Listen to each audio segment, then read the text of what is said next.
Part 17. Settling the Waters of Commerce.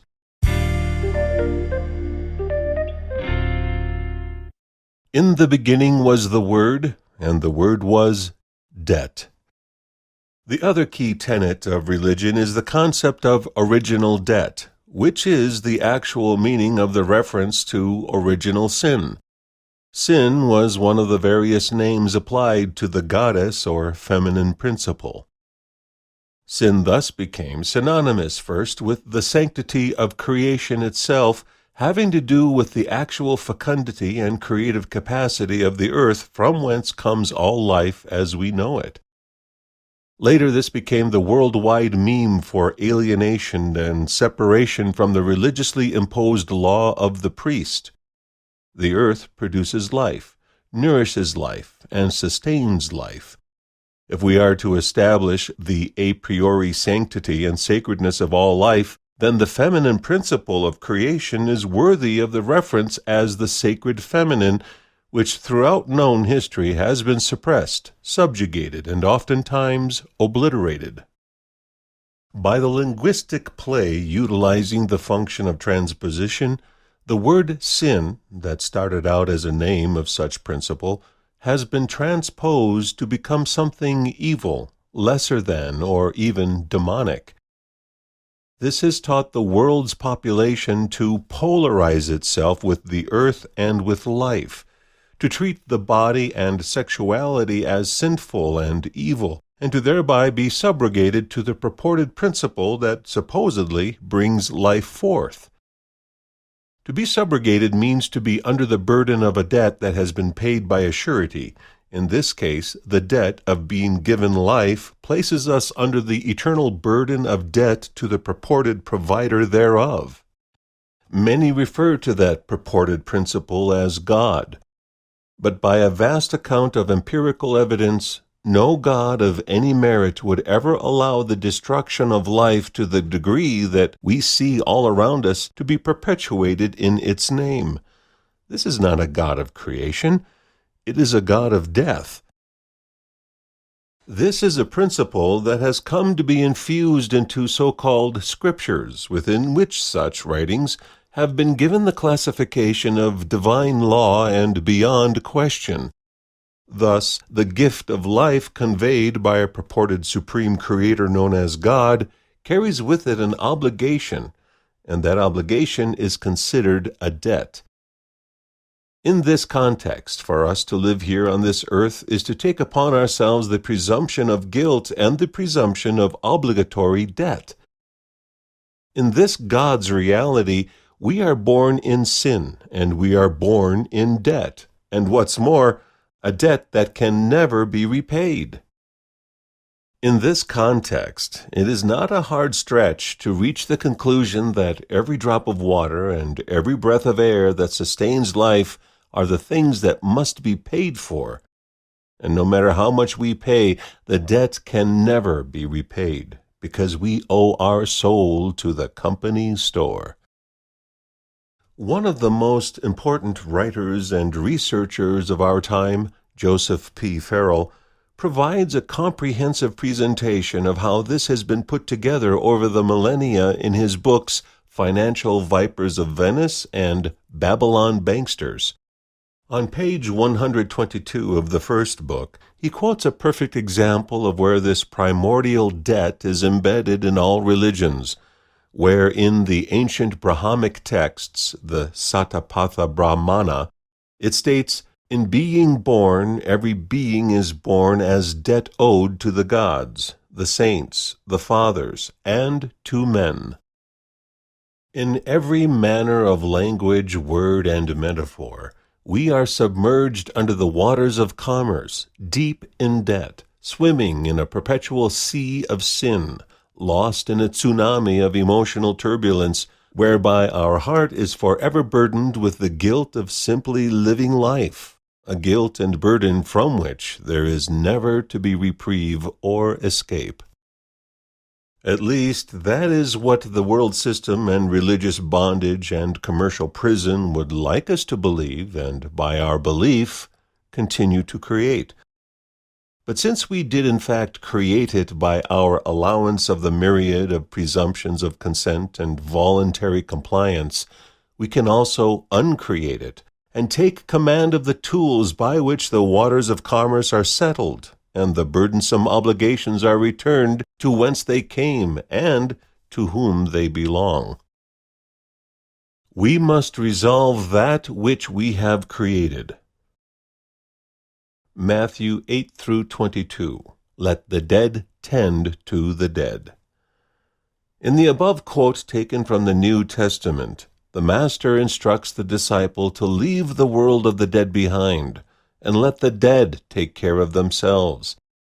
We have established herein that the world of debt bondage is the world of the dead, created, held, and controlled by a global cult of death that has been created in our world over thousands of years. There is a keeper at the gate who will not let us pass if we are burdened with such encumbrances. In this section of the book of Matthew, the Master shows the disciples the way out of bondage and the cult of death, which is to settle the waters of commerce under our own vessel. We are in fact the Master when we merge our substance with our being, as has been discussed herein. Yet when we allow an external authority to presume control over our being, we become submerged under the waters of commerce and debt, as well as we project our true mastery outside of ourselves and seek an external savior, which in fact only serves to bind us to the law of the priest. In that status, we are the slave and not the master. The world system as the matrix is the master. We are the bonded surety when we allow ourselves to be polarized between the cathode and anode of the electrical system of charge and discharge, where monetized debt flows through the banks as current with ourselves as the debtor and the godlike AI matrix as the creditor. This is why every event in the commercial arena is called a charge, and why, when we are brought into one of the world system courts, we are overlaid with charges. On the public side, the charge is applied to the franchise, and it requires the extraction of the personal life force to discharge the debt. But it is in fact never paid, because the monetary unit used for that purpose is also a debt. Preceding the above-quoted verse, the storyline narrates that many beings in disease are pleading with the Master to heal them. In so doing, they are demonstrating that they are not truly standing in life as masters of their own destiny. He tells them to heal themselves and then proceeds to show them how.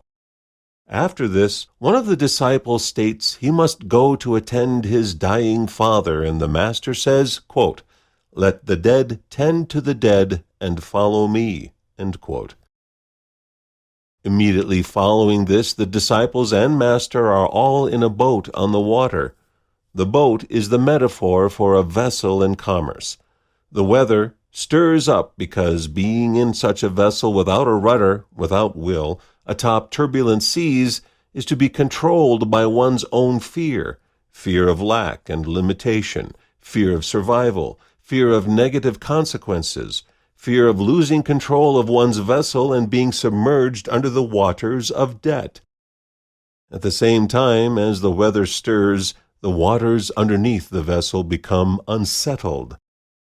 This is our state in life as we are controlled by external forces and turbulent emotions, manifested as the unsettled waters of commercial debt that threaten our very survival on a daily basis. In trying to settle the waters, we are seeking outside of ourselves a master to tell us what to do and to heal our diseases.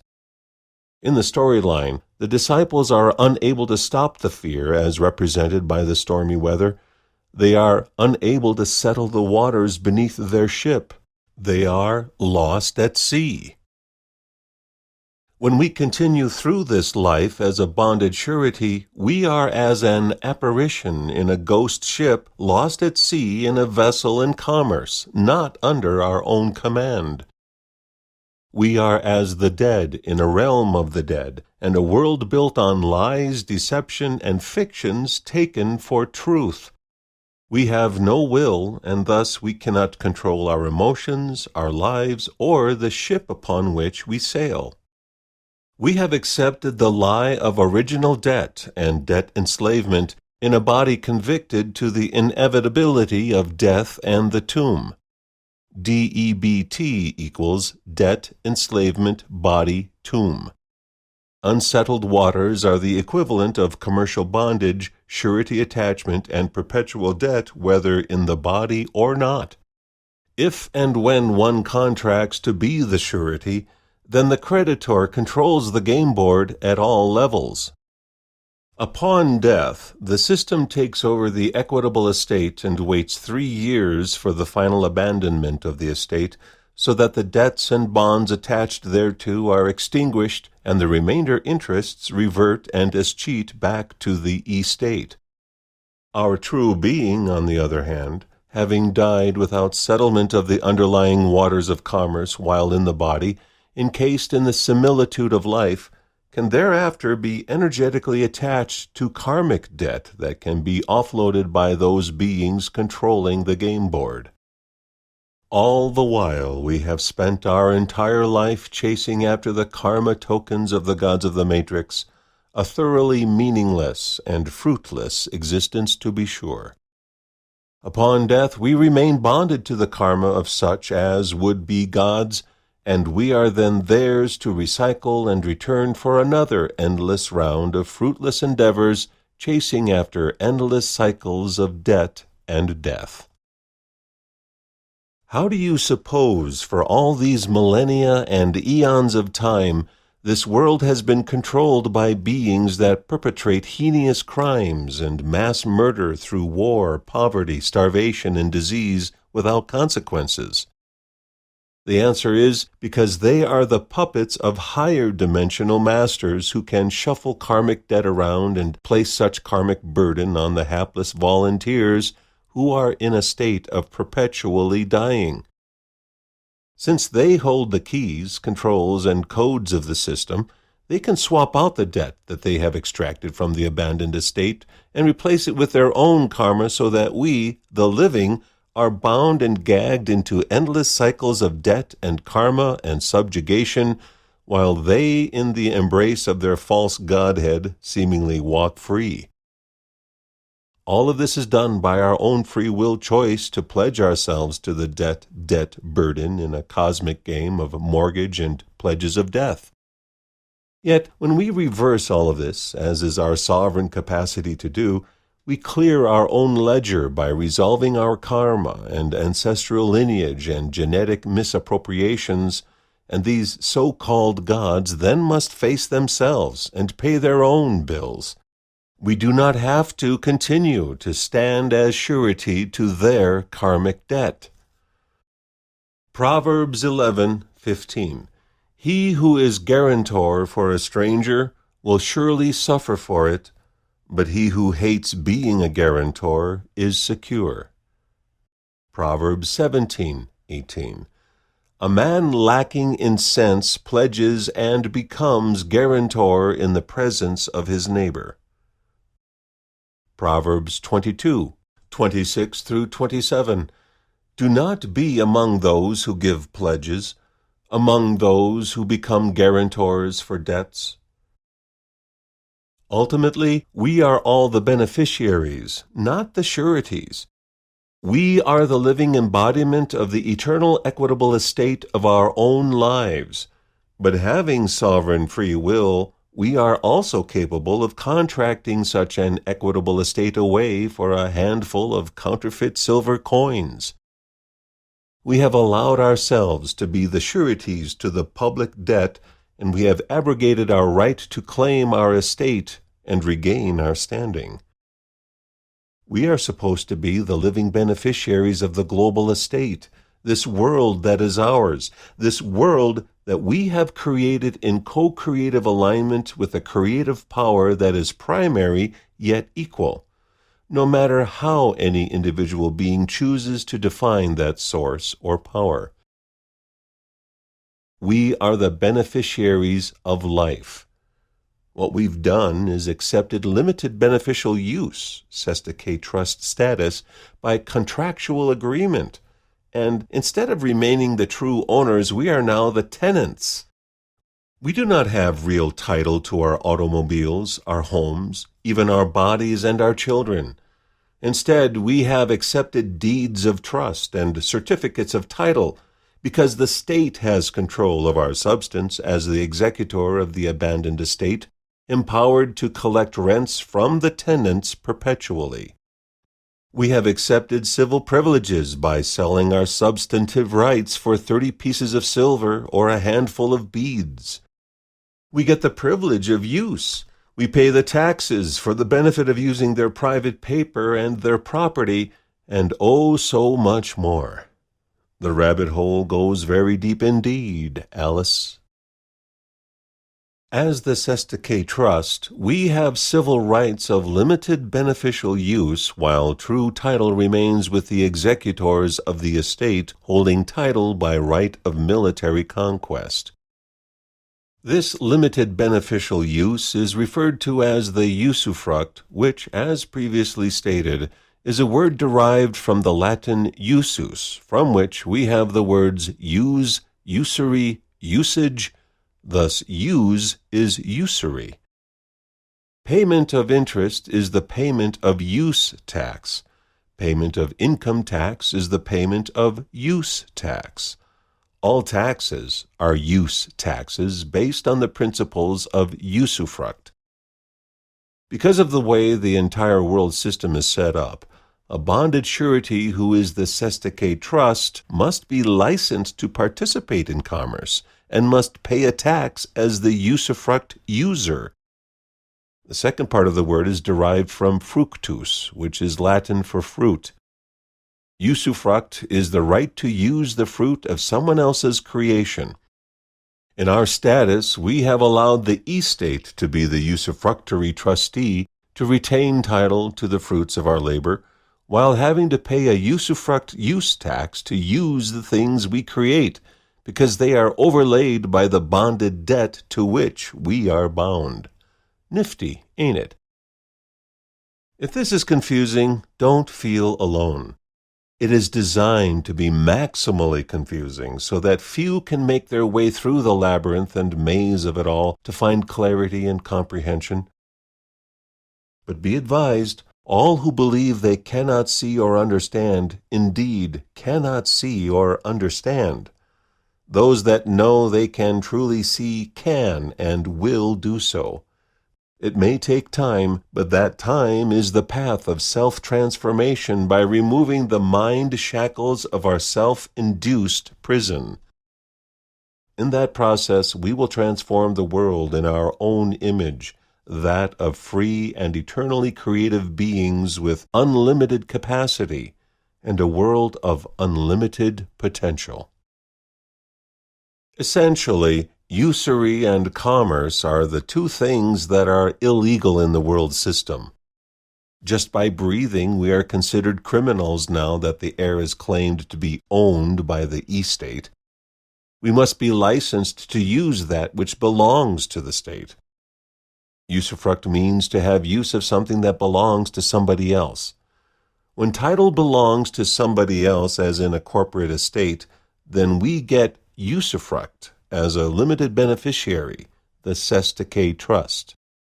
On top of that, we volunteer to be a registered agent to receive service of process in the form of tax bills, utility bills, debt service bills, mortgages, fee agreements, charges, court-issued civil complaints, and criminal indictments. On the latter, the court issues such complaints under the signature of the clerk, who is the cleric, the priest.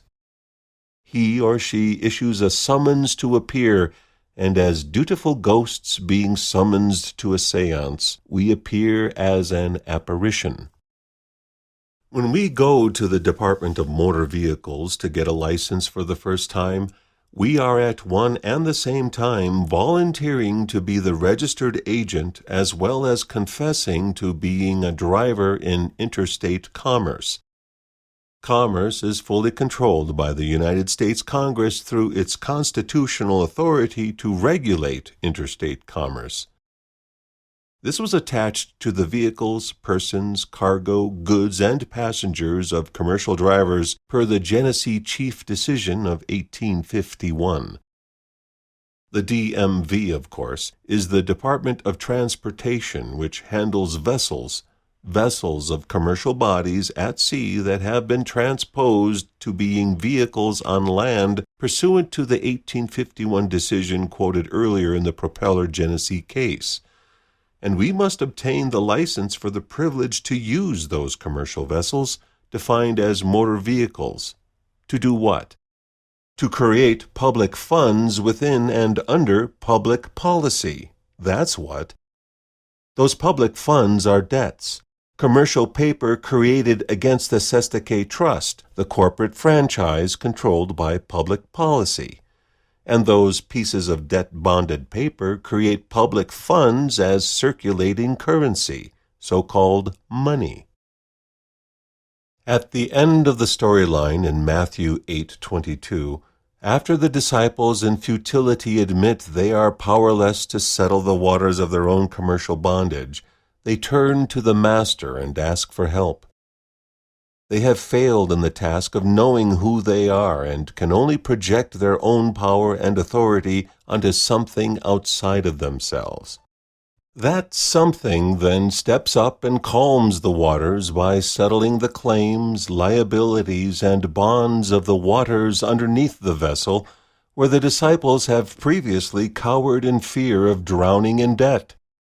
While they tarried in fear and hesitation, the Master was asleep, indicating that when in fear, drowning in debt, bonded to commercial burdens, there is no Master present. We are asleep. So the question is, are you a slave cowering in fear while your internal master sleeps? Or are you ready to take the steps to settle the commercial waters of your own creation and become the master? Any other interpretation of this and the rest of the story of the Master is nothing more than adhering to more of the lies. There is no external Savior coming to alleviate your fears or your burdens or your sin. Only each one of us can do that for ourselves. In the end, every single being in this world must face themselves, and as the guy on the street corner is shouting, with placard in hand and in need of a bath as metaphor for cleansing oneself of the illusions of the debt waters of commerce, the end is nigh.